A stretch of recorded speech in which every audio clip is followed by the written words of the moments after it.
ኢካርታ የምንለው በወረቀቱ ካርታ የምንሰጥ የነበረውን ካርታ ወይም የይዞታ ማረጋገጫ ሰርቲፊኬት ወደ ኤሌክትሮኒክ ወደ ዘመነ በቴክኖሎጂ በታገዘ መልኩ የምንሰጠው አገልግሎት ነው ኢካርታ ብለን የምንጠራው። እንደ ድሮ ከኛ ጋር መጥቶ ማህተም መጥቶ ቁጥር ተሰጥቶት የሚወስደው ወረቀት ካርታ የለም። ስለዚህ እሱን ምን እንለዋለን? ሰርቲፊኬት እንለዋለን። እሱን ከ2016 ሪፎርም በኋላ ተግባራዊ እያደረግን ያለነው ካርታ ማለት ነው ኢካርታ የምንለው። ሁለተኛው ዲጂታል ካርታ የሚባለው በአዲስ አበባ ከተማ አስተዳደር የመሬት ይዞታ ምዝገባና መረጃ ኤጀንሲ በኩል ከኛ መብት የተፈጠረላቸውን ይዞታዎች በመውሰድ በተፈጠረላቸው መብት መሰረት የማረጋገጥና የመመዝገብ ስራ የሚሰራበት ተረጋግጦ ሲጠናቀቅ የሚሰጠው ሰርቲፊኬት ነው ዲጂታል ካርታ ብለን የምንወስደው ማለት ነው።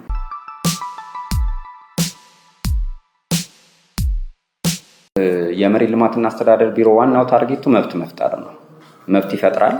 መብት ፈጥሮ መብት ከፈጠረላቸው በኋላ ለምዝገባ ኤጀንሲ ቀጥታ አይረከብም።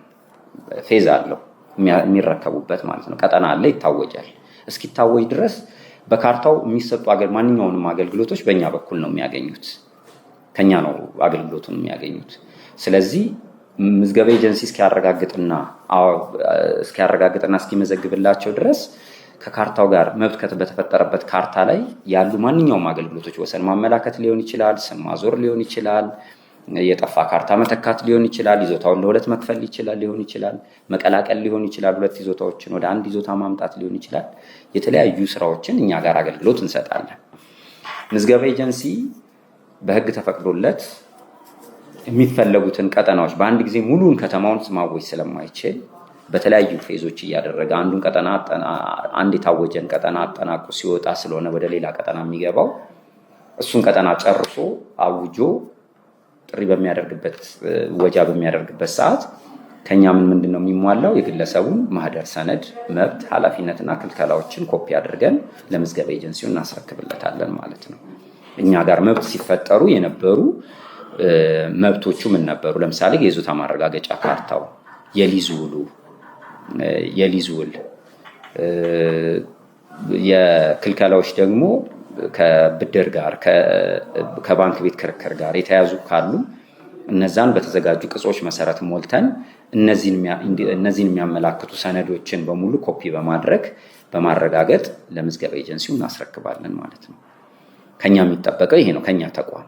ከዛ በተረፈ ሌሎቹን አገልግሎቶች ምዝገባ ኤጀንሲ ሲሄድ እዛ የቅየሳ ይደረግለታል።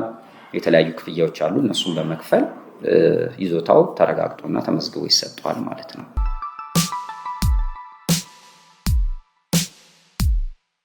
ኢካርታ ስንል መብት ያልተፈጠረለት ሰው አሁን ላይ በመጀመሪያው ሲመጣ መብት ይፈጠርልኝ ብሎ ሰነዶችን አሟልቶ የተለያዩ ለምሳሌ ከወረዳ ደረጃ ጀምሮ ነው ማህደር መረጃዎች ተደራጅተው ክፍለ ከተማ ገብተው በክፍለ ከተማ ወደ ማዕከል የሚላኩት ማለት ነው። መብት ፈጠራው በማዕከል ደረጃ ስለሚሰጥ በመሬት ልማትና አስተዳደር ቢሮ በኩል ስለሚሰጥ ማለት ነው። ስለዚህ እነዚህ መረጃዎች ተሟልተው የነዋሪነት መታወቂያውን፣ የመብራት፣ የውሃ፣ የአየር ካርታ ላይ መታየታቸው እነዚህ ካረጋገጠ በኋላ መብት ይፈጠርልኝ ብሎ ሲያመለክት ኢሚዲየትሊ የሚወጣው ካርታ ወይም ግለሰቡ ላይ የሚደርሰው ካርታ ኢካርታ ነው። ራሱ ኢካርታ ሆኖ ነው የሚወጣለት ማለት ነው። በሌላ በኩል ደግሞ ቀድሞ ካርታ የነበረው ሰው የወረቀቱ ካርታ ማለት እኛ ሪፎርም አድርገን ኤሌክትሮኒካሊ አገልግሎቶቻችንን መስጠት ከመጀመራችን በፊት የወጡ ካርታዎች አሉ መብት ተፈጥሮላቸው ማለት ነው። ያ ምንድነው? የነባሩ ካርታ ማለት ነው። ነባሩ የወረቀቱ ካርታ መብት የተፈጠረበት ካርታ እጃቸው ላይ ያሉ ደግሞ በእኛ ዌብሳይት ላይ በአዲስ ላንድ ላይ በተሰራው የአዲሱ ሲስተም www.addisland.gov በሚል አድራሻ በመግባት መረጃውን ራሱ መጠየቅ ይችላል። የተለያዩ አገልግሎቶች አሉ። ከዛ ውስጥ አንዱ ኢካርታ ነው። እሱ ማሟላት ይችላል። ያንን ማድረግ አቅም ለሌላቸው ደግሞ ኢንተርኔት ቤትም መጠቀም ይችላሉ። በዋናነት ደግሞ በተቋሙ በሁሉም ክፍለ ከተማ በ11ዱም ቅርንጫፍ መስሪያ ቤቶችና በዋናው በእኛም ሄድ ኦፊስ ላይ ድጋፍ የሚሰጡ ባለሙያዎች ተመድበዋል። ስለዚህ እነዚህን መረጃዎች ይዞ በመምጣት ለእነዚህ ባለሙያዎች በመስጠት ድጋፍ ለሚያደርጉ ባለሙያዎች በመስጠት አገልግሎቱን መጠየቅ ይችላል ማለት ነው።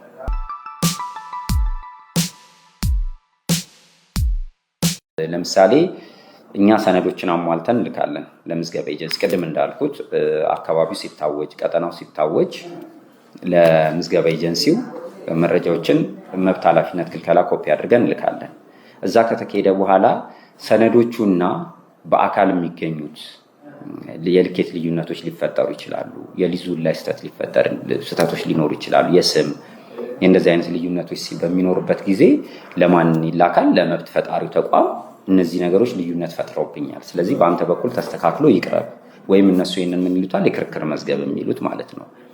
ስለዚህ በታቀደለት በእነሱ አዋጅ መሰረት በ15 ቀን ውስጥ የማረጋገጥና የመዝገብ ስራው ካልተጠናቀቀ፣ በተለይም የማረጋገጥ ስራው ካልተጠናቀቀ እነዚህ ችግር ያለባቸው ወይም ልዩነት ፈጥሮባቸው የመረጃ ልዩነት አለባቸው የተባሉት ወደ ክርክር መዝገብ ይገባሉ ማለት ነው።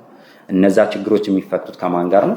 ከመብት ፈጣሪው ተቋም ጋር ነው። በጋራ በመሆን ነው የሚፈቱት።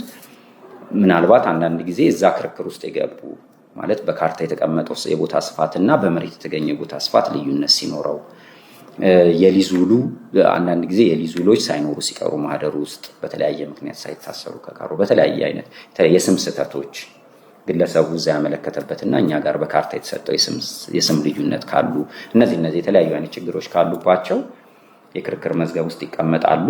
ዘንድ ከኛ ጋር ምላሽ ይሰጣቸዋል ማለት ነው።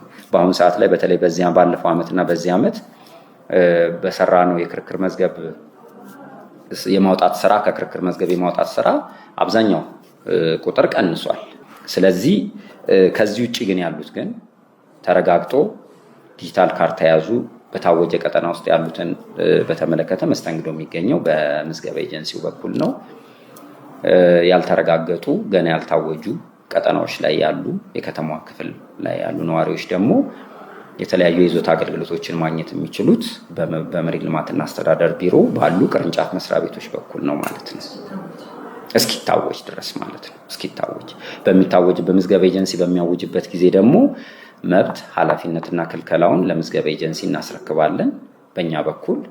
ዘንድ ቀጣይ በምን በኩል መስተንግዶ ያገኛሉ ማለት ነው? በምዝገባ ኤጀንሲ በኩል መስተንግዶ ያገኛሉ ማለት ነው።